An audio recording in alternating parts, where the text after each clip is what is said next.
Praise the Lord friends. இன்றைக்கும் நம்ம தியானிக்கக்கூடிய வசனம் மார்க்கு 12வது அதிகாரம் 25வது வசனம்.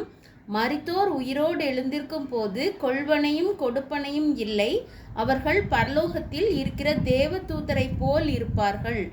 அம்மா ஃப்ரெண்ட்ஸ், ஒரு நாளும் நம்ம மரணத்துக்கு நோக்கி சென்று கொண்டு இருக்கிறோம். ஆனால் அதோட கூட உயிர்த்தெழுதலை நோக்கியும் சென்று கொண்டு இருக்கிறோம். உண்மையான விசுவாசிகள் மரிப்போம், ஆனாலும் உயிரோடு எழுந்திருப்போம் அப்படின்ற ஒரு பெரிய நம்பிக்கையை நோக்கி நம்ம சென்று கொண்டு இருக்கிறோம். அப்போ உயிர்த்தெழுதும் போது நம்ம எப்படி இருப்போம் அப்படின்னா, தேவதூதர்களை போல இருப்போம்.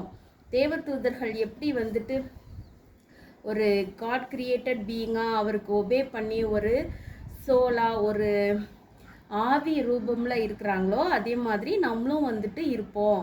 ஆனால் ஹாப்பியாக இருப்போம் அப்படின்னு சொல்லிட்டு தெளிவாக வேதத்தில் இருக்குது ஃப்ரெண்ட்ஸ். அதனால் நம்ம உயிர்த்தெழுதலில் பங்கடையணும், இயேசுப்பா கிட்ட இருக்கணும்னு சொல்லி ப்ரேயர் பண்ணலாம் ஃப்ரெண்ட்ஸ்.